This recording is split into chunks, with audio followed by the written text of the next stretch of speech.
हरे कृष्णा। युधिष्ठिर महाराज पूछते हैं, पितामह, किन किन कर्मों को करने से मनुष्य प्रायश्चित का अधिकारी होता है और उनके लिए कौन सा प्रायश्चित करके वह पाप से मुक्त होता है। व्यास जी कहते हैं, राजन, जो मनुष्य शास्त्र विहित कर्मों का आचरण ना करके निषिद्ध कर्म कर बैठता है वह उस विपरीत आचरण के कारण प्रायश्चित का भागी होता है। जो ब्रह्मचारी सूर्योदय अथवा सूर्यास्त के समय तक सोता रहे तथा जिसके नख और दांत काले हों, उन सबको प्रायश्चित करना चाहिए। कुंती नंदन, इसके सिवा परिवेत्ता, बड़े भाई के अविवाहित रहते हुए छोटे भाई का विवाह हो जाना, परिवित्ती, परिवेत्ता का बड़ा भाई, ब्रह्महत्यारा और जो दूसरों की निंदा करने वाला है वह, तथा छोटी बहन के विवाद के बाद उसकी बड़ी बहन से विवाह करने वाला, जेठी बहन से अविवाहित होते हुए उसकी छोटी बहन से विवाह करने वाला, जिसका व्रत नष्ट हो गया हो वह ब्रह्मचारी, द्विज की हत्या करने वाला, अपात्र को दान देने वाला, सुपात्र ब्राह्मण को दान ना देने वाला, ग्राम का नाश करने वाला, मांस बेचने वाला, जो आग लगाने वाले हैं, जो वेतन लेकर वेद पढ़ाने वाले एवं स्त्री और शूद्र का वध करने वाले हैं, इनमें पीछे वालों से पहले वाले अधिक पापी हैं। तथा पशु वध करने वाले, दूसरों के घर में आग लगाने वाले, झूठ बोलकर पेट पालने वाले, गुरु का अपमान और सदाचार की मर्यादा का उल्लंघन करने वाले, ये सभी पापी माने गए हैं। इन्हें प्रायश्चित करना चाहिए।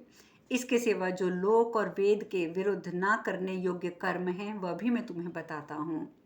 भरत, अपने धर्म को त्याग देना, दूसरे के धर्म का आचरण करना, यज्ञ के अनाधिकारी को यज्ञ कराना और अभक्ष्य भक्षण करना, शरणागत का त्याग करना, भरण करने योग्य व्यक्तियों का भरण पोषण ना करना, रसों को बेचना, पशु पक्षियों को मारना और शक्ति रहते हुए भी अग्नन्य दान आदि कर्मों का ना करना, नित्य देने योग्य गो ग्रास आदि को ना देना, ब्राह्मणों को दक्षिणा ना देना, उनका सर्वस्व छीन लेना, धर्म तत्व के जानने वाले के ये सभी कर्म ना करने योग्य बताए गए हैं।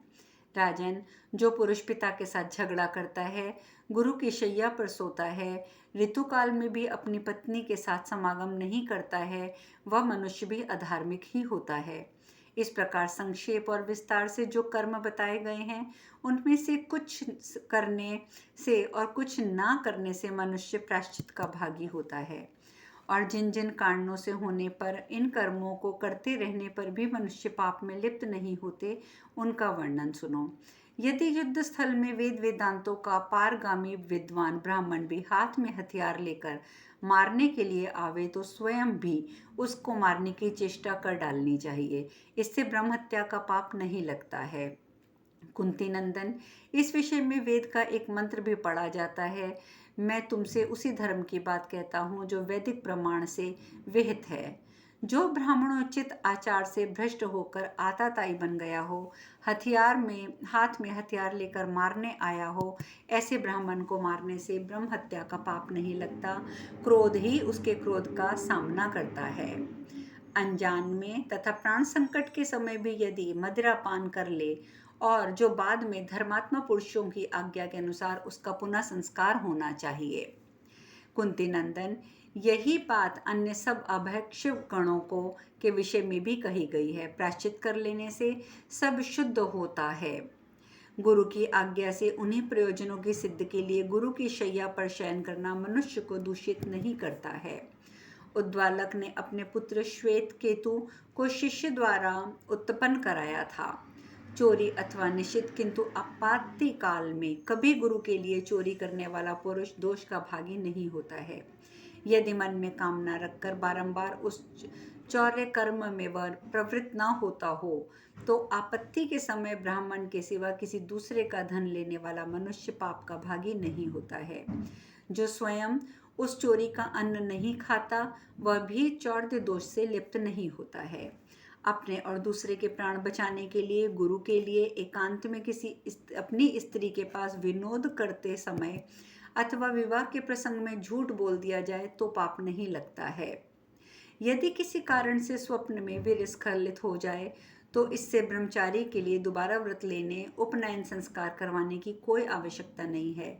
इसके लिए प्रज्वलित अग्नि में घी का हवन करना प्रायश्चित बताया गया है। यदि बड़ा भाई पतित हो जाए या संन्यास ले ले तो उसके अविवाहित रहते हुए भी छोटे भाई का विवाह कर लेना दोष की बात नहीं है। संतान प्राप्ति के लिए स्त्री द्वारा प्रार्थना करने पर यदि कभी पर स्त्री संगम किया जाए तो वह धर्म का लोप करने वाला नहीं होता। मनुष्य को चाहिए कि पशुओं का वध ना हो, ना खुद करे, ना करवाए। विधि पूर्वक किया हुआ पशुओं का संस्कार उन पर अनुग्रह करता है। यदि अनजाने में किसी अयोग्य ब्राह्मण को दान दे दिया जाए अथवा योग्य ब्राह्मण को सत्कार पूर्वक दान ना दिया जा सके तो वह दोषकारक नहीं होता।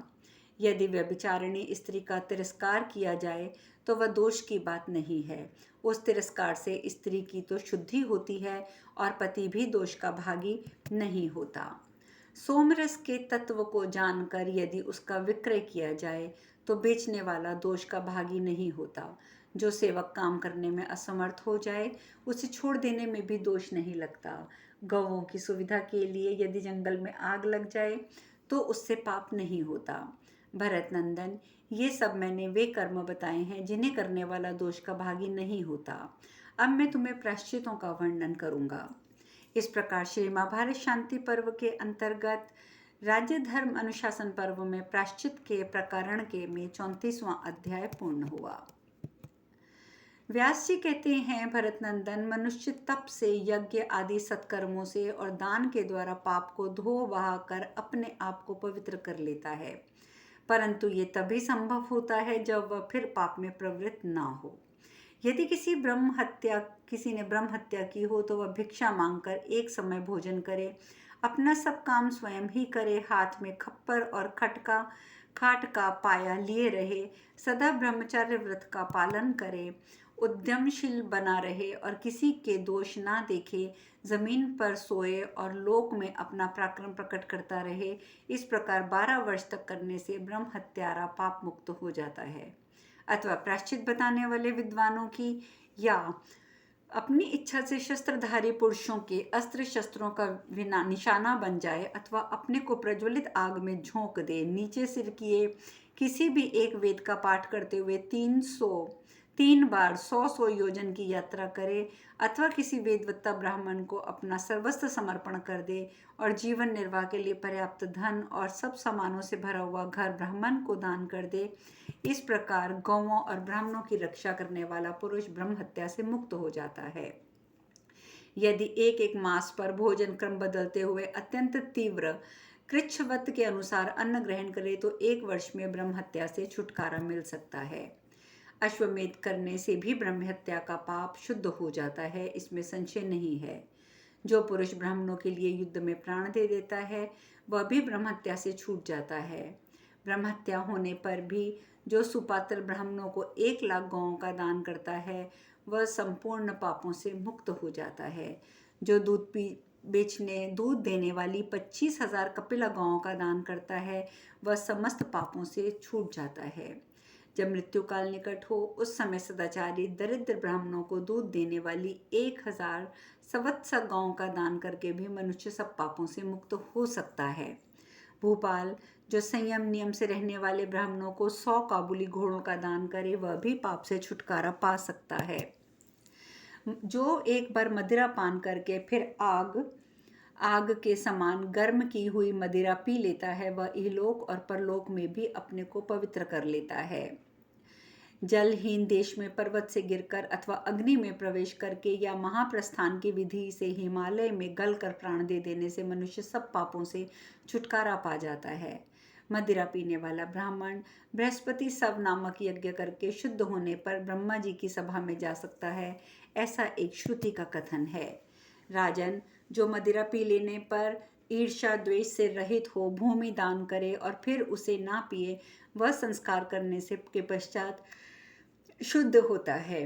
गुरु पत्नी गमन करने वाला मनुष्य तपाई हुई लोहे की शिला पर सो जाए अथवा अपनी मुतेंद्रिय काटकर ऊपर की ओर देखता हुआ आगे बढ़ता चला जाए, इस प्रकार शरीर छूट जाने पर वह पाप कर्म से मुक्त हो जाता है। स्त्रियां भी 1 वर्ष तक मिताहार और संयम पूर्वक रहने पर उक्त पाप कर्मों से मुक्त हो जाती हैं। जो महाव्रत का 1 महीने तक जल ना पीने का नियम है पालन करता है, ब्राह्मणों को अपना सर्वस्व समर्पित कर देता है, गुरु के लिए युद्ध में मारा जाता है, वह अशुभ कर्म के बंधन से मुक्त हो जाता है। झूठ बोलकर जीविका चलाने वाला, गुरु का अपमान करने वाला पुरुष गुरु जी का मनचाही वस्तु देकर प्रसन्न कर ले तो वह पाप से मुक्त हो जाता है। जिसका ब्रह्मचार्य व्रत खंडित हो गया हो वह ब्रह्मचारी उस दोष से निवृत्ति के उद्देश्य से ब्रह्म हत्या के लिए बताए हुए व्रत का आचरण करे और 6 महीनों तक गौ चर्म ओढ़कर रहे। ऐसा करने पर वह पाप से मुक्त हो जाता है। पराई स्त्री, पराये धन का अपहरण करने वाला पुरुष 1 वर्ष तक कठोर व्रत का पालन करने पर सब पापों से मुक्त होता है। जिसके धन का अपहरण करे उसे अनेक उपाय करके उतना ही धन लौटा दे तो पाप से छुटकारा मिल सकता है। बड़े भाई के अविवाहित रहते हुए विवाह करने वाला छोटा भाई और उसका बड़ा भाई दोनों मन के संयम में रखते हुए 12 वर्ष तक कृच्छ व्रत का अनुष्ठान करने से शुद्ध हो जाते हैं। यदि अपनी स्त्री के विषय में पापाचार की आशंका हो तो विज्ञ पुरुष को रजस्वला होने तक उसके साथ समागम नहीं करना चाहिए। रजस्वला होने पर वे उसी प्रकार शुद्ध हो जाती है जैसे राख से मंजा हुआ बर्तन। यदि कांसे का बर्तन शूद्र के द्वारा जूठा कर दिया जाए तो उसे गाय सूंघ ले और किसी के भी कुल्ला करने से वह जूठा हो जाए तो वह 10 वस्तुओं के शोधन करने पर शुद्ध होता है। इस प्रकार इन पापों के गौरव और लाघव का निश्चय कराना चाहिए। पशु पक्षियों का वध और दूसरे बहुत से वृक्षों का उच्छेद करके पाप युक्त हुआ पुरुष अपनी शुद्धि के लिए 3 दिन 3 रात तक केवल हवा पीकर रहे तो वह पाप कर्म लोगों पर प्रकट करता रहे और अपना पाप कर्म लोगों पर प्रकट करता रहे। और राजन, जो स्त्री समागम करने के योग्य नहीं है उसके साथ समागम कर लेने पर प्रायश्चित का विधान है। उसे 6 महीने तक गीला वस्त्र पहनकर घूमना और राख के ढेर पर सोना चाहिए। जितने ना करने योग्य पाप कर्म हैं उन सब के लिए यही विधि है। ब्राह्मण ग्रंथों में बताई हुई विधि से दृष्टांत बताने वाले शत्रुओं की युक्तियों से इसी पर पाप शुद्धि के लिए प्रायश्चित करना चाहिए। जो पवित्र स्थान में मिताहारी हो, हिंसा का सर्वथा त्याग करके राग द्वेष मान अपमान आदि से शून्य हो, मौन भाव से गायत्री मंत्र का जाप करता रहे, वह सब पापों से मुक्त हो जाता है। मनुष्य को चाहिए कि वह दिन में खड़ा रहे, रात में खुले मैदान में सोए, 3 बार दिन में और 3 बार रात में वस्त्रों सहित जल में घुसकर स्नान करे और इस व्रत का पालन करते समय स्त्री शूद्र और पतित से बातचीत ना करे। ऐसा नियम करने वाले द्विज अज्ञानवश किए हुए सब पापों से मुक्त हो जाते हैं।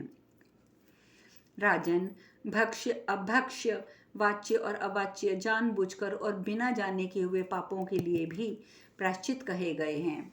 विज्ञ पुरुष को समझकर इनका अनुष्ठान करना चाहिए। जानबूझकर किया हुआ सारा पाप भारी होता है और अनजाने में वैसा पाप बन जाने पर दोष कम लगता है। इस प्रकार भारी और हल्के पाप के अनुसार ही उसका प्रायश्चित करना चाहिए। शास्त्रोक्त विधि में प्रायश्चित करके सारा पाप दूर किया जा सकता है, परंतु ये विधि आस्तिक और श्रद्धालु पुरुष के लिए ही कही गई है। जिनमें दंभ और द्वेष की प्रधानता है उन नास्तिक और श्रद्धाहीन पुरुषों के लिए भी प्रायश्चित का विधान नहीं देखा जाता है। नरेश्वर, तुम अपने को अपने प्राणों की रक्षा, धन की प्राप्ति, राजोचित कर्तव्य का पालन करने के लिए शत्रुओं का तुमने जो वध किया है, अतः इतना ही पर्याप्त कारण है जिससे तुम पाप मुक्त हो जाओगे। अथवा यदि तुम्हारे मन में उन अतीत घटनाओं के कारण कोई घृणा या ग्लानि हो तो उसके लिए प्रायश्चित कर लेना चाहिए, परंतु इस प्रकार अनार्य पुरुषों द्वारा सेवित खेद और रोष से वशीभूत होकर आत्महत्या ना करो। वैशंपायन जी कहते हैं, जन्मेजय, भगवान व्यास के ऐसा कहने पर धर्मराज युधिष्ठिर ने 2 घड़ी तक कुछ सोच विचार किया और तपोधन व्यास जी से इस प्रकार कहा। महाभारत श्री शांति पर्व के अंतर्गत राजधर्म शास्त्र अनुसार प्रायश्चित वर्णन के प्रसंग में 35वां अध्याय पूर्ण हुआ। युधिष्ठिर महाराज आगे कहते हैं, पितामह, क्या भक्ष्य और क्या अभक्ष्य, किस वस्तु का दान उत्तम माना जाता है? कौन सा दान पात्र का और कौन अपात्र है, ये भी आप बताइए। व्यास जी कहते हैं, राजन, इस विषय में लोग प्रजापति मनु और सिद्ध पुरुषों के संवाद रूप को इस प्राचीन इतिहास का उदाहरण देते हैं। पहले की बात है कि बहुत से व्रत परायण तपस्वी ऋषि एकत्र होकर प्रजापति राजा मनु के पास गए और उन बैठे हुए नरेश से धर्म की बात पूछते हुए बोले, प्रजापति, अन्न क्या है? पात्र कैसा होना चाहिए? दान, अध्ययन और तप का क्या स्वरूप है? क्या कर्तव्य है और क्या अकर्तव्य है, ये हमें बताइए। उनके इस प्रकार पूछने पर स्वयंभू मनु ने कहा, महर्षियों, मैं संक्षेप और विस्तार के साथ धर्म का यथार्थ स्वरूप बतलाता हूँ। आप सब लोग ध्यानपूर्वक सुनिए।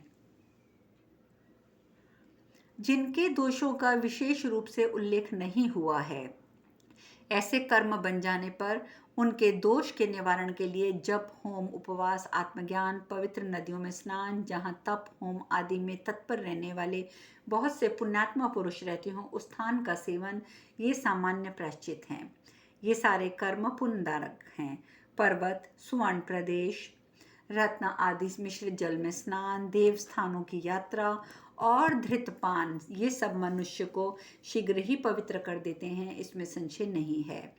विद्वान पुरुष कभी गर्व ना करे और यदि दीर्घायु की इच्छा हो तो 3 रात तप्त कृच्छ व्रत की विधि से गरम गरम दूध, धृत और जल पिए। बिना दी हुई वस्तु को ना ले, दान, अध्ययन, तप में तत्पर रहना, किसी भी प्राणी के लिए हिंसा ना करना, सत्य बोलना, क्रोध त्याग देना और यज्ञ करना, ये सब धर्म के लक्षण बताए गए हैं। एक ही क्रिया देश और काल के भेद से धर्म या अधर्म को जाती है। चोरी करना, झूठ बोलना, हिंसा करना आदि अधर्म भी अवस्था विशेष में धर्म बताए गए हैं। इस प्रकार विज्ञ पुरुषों की दृष्टि में धर्म और अधर्म दोनों ही देश काल के भेद में दो दो प्रकार से हैं।